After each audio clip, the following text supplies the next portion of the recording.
When I crashed, I didn't know if my dream crashed with it.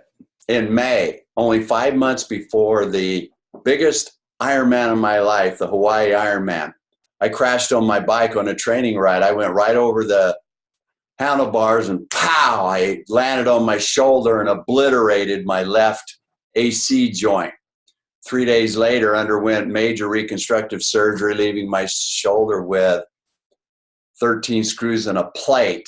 And I would be relegated to being in a sling for 6 long, agonizing weeks. No swimming, no biking, no running.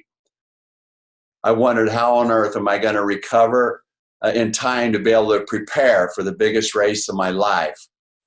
And I reflected on Great Britain's rowing team. 2 years before the Sydney, Australia Summer Games, the team got together because they wanted to do something different, bigger than they'd ever gone before. When the gun went off in the gold medal race, Great Britain started out fast. They were at 49 strokes a minute, which is a blistering pace. All the other 5 boats were only at 42. This is a 2,000-meter race, all out, 5.5 minutes. Great Britain was still in the lead when Australia came from 5th place and with only 100 meters to go, surged into 2nd place, only a half a boat length behind. The announcers couldn't believe it, and they were going crazy. Great Britain, can they hold them off? What people don't realize is what Great Britain knew that no one else did. The 2 years prior, they had made this pact, this declaration that they would lead their lives every day from, and that was to be the fastest boat in the world. And they boiled that down to one simple question: will it make the boat go faster? They would go do a 70-minute training routine and ask, would it make the boat go faster? Obviously that would. Then they would say, hey, let's go to the pub tonight. Let's have a few brewskis, have a little fun. And they'd ask, will that make the boat go faster? Obviously the answer is not. Now Australia won by this much over Australia. For those that are on the phone, Deborah, my hands are about 5 feet apart. They won by 5 feet. I knew that I would race in the Hawaii Ironman. I had made a declaration that no one in my circle believed in. They doubted me when I said, I'm going to finish the Hawaii Ironman. A lot of people, including my coach, didn't even think I'd be able to race. Powerful declarations really it makes my life simple, because it makes everything in a yes or no answer. If it's a no, I won't do it. Also, what I learned about making declarations is it eliminates all the distractions in my life. And it didn't really add anything to my life. I did it, went ahead and finished that race. It was my gold medal. In Isogenics, I have made a similar declaration. I'm going to be the best network marketing professional in the world. I mean, to be the best, I have to do some seriously great things. I have to be a great influencer. I have to learn all the skills and be experts at them. And using the words together, best in the world, that's concrete. That's decisive. That makes it real. That gives my brain something to shoot for. It also makes it highly uncomfortable. When I made that declaration, oh my gosh, did I have some serious discomfort in my life. And yet I recognize on the other side of that discomfort is the growth I need to be the best in the world. And I'll just ask, everyone that's on this call, have you made declarations in your life? Do they include the words, the best in the world? Do they make you uncomfortable? Many of you know who Tom Brady is. legendary Super Bowl winning quarterback for the New England Patriots, when he was a young boy, he declared as a young boy he was going to be the best quarterback in the world. Took him 15 years to achieve it. Most NFL teams thought that he was low stock coming out of college. He was the 199th player taken in the draft and the 7th quarterback. He was a 4th-string Patriot quarterback, but he didn't complain. Instead, he watched and he studied and he prepared. He was relentless at practicing. He devoured the playbook front and back, and he hit the weight room and bulked up. He pelted veteran teammates with questions. By the end of his first season, Brady had played only one game during which he completed one pass. They lost 34-9. The team ended the season at the very bottom with a record of 5-11. During the offseason, Brady worked every day on improving his game. Every day he practiced. At the 2001 training camp, he was one of the team's most improved players.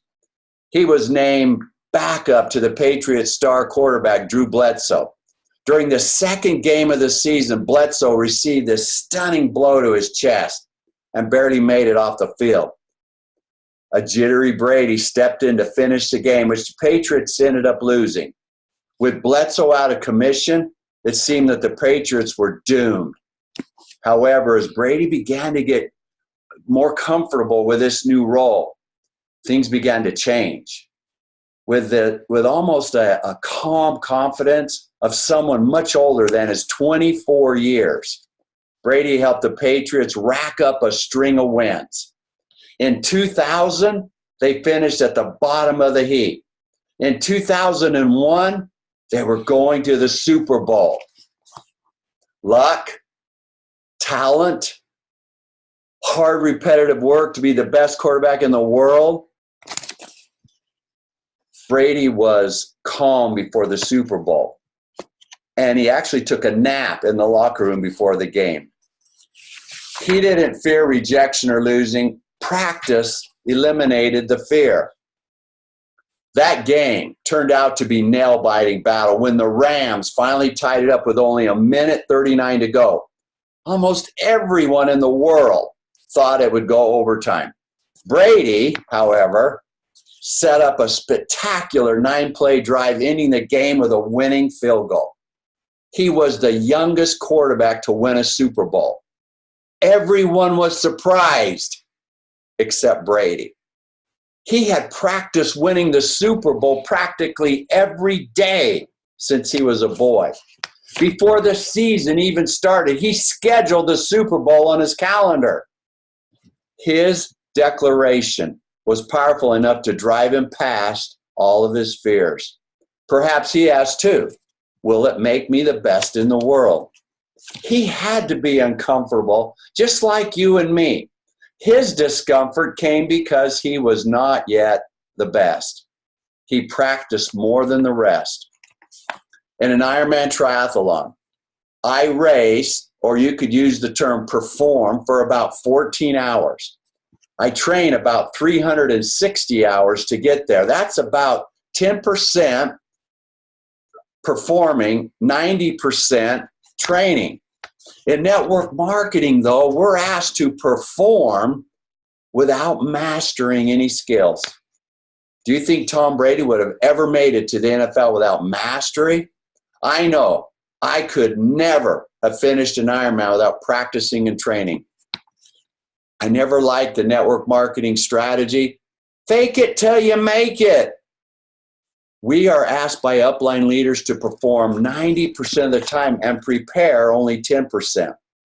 That preparation mostly consists of us hearing how to perform the skill and never practicing it. Yet, elite athletes, Navy SEALs, firemen, policemen, entertainers do just the opposite. They perform 10% of the time and practice 90%. Why do you think a Navy SEAL can run into fire? Training. When I started network marketing, I had a major fear of rejection. Why? In part because I didn't want to look stupid to someone about isogenics. I was untrained. My declaration, though, that I made several months ago to be the best network marketing pro in the world drives me today. Before I made it, though, I was running out of the way of oncoming opportunity. That's when I began to practice network marketing skills. I took this book, Eric Worre's book, GoPro, and I began to practice the scripts. I rehearsed them over and over again. I recorded me saying them. I pretended to be my prospects daily for weeks. I practiced them over and over until they were ingrained in me. Tom Brady, he could throw a football in his sleep without even thinking about it. I can use those same scripts the same way. Now, I feel confident taking someone from a conversation to inviting them to learn more about isogenics. I have more people in my pipeline than I have ever had before in my network marketing career. Think about declarations as a contract with your higher power. Being the best in the world is very uncomfortable to me. After making it, there's no safe return. I knew I'd need to be on stages. That always scares me. But I gave myself permission to be there. Putting on the title best causes me to bring that state on physically. I've noticed I'm starting to dress different. My whole being has changed. I retained Bo Eason. This is his book. There's no plan B for your A game. He talks about declarations. He talks about practice. From a 9-year-old boy, when he made a declaration, he was going to be the best safety in the world. He was drafted as the first safety, played 5 years in the NFL, and became the best safety in the world. Not many leaders talk about practice. Kathy Coover is the only one I can recall really mentioning it, and she just gave it a little bit when she described when she entered network marketing. She didn't have the skills either. She would get Eric, her son, propped up in front of her, and she would practice with him. And yet no leader really talks about the value of practice. There's no way Great Britain could have won the gold. No way I could have done an Ironman. No way Tom Brady wins a Super Bowl. No way you excel in network marketing without practice. Pouring your all into being the best will take dedicated practice. I'm not going to lie to you. When I started practicing these skills, I felt so much resistance. I felt so much discomfort. But that practice eliminated my fear. Make a powerful declaration in your own life. Put the words, the best in the world, whatever that is for you. Go out and practice it. And this is where exactly you get rid of your fears and you become the best, and you'll achieve all of your dreams. It took Bo Eason 20 years to get to the NFL and to get in a Super Bowl. It took Tom Brady 15 years. When you declare you're going to be the best in the world, it's not going to happen overnight. You got to stay after it. Practice it. Watch for the post in the 2 pages for this link. Take care, and I look forward to seeing you on the top. See you now. Bye.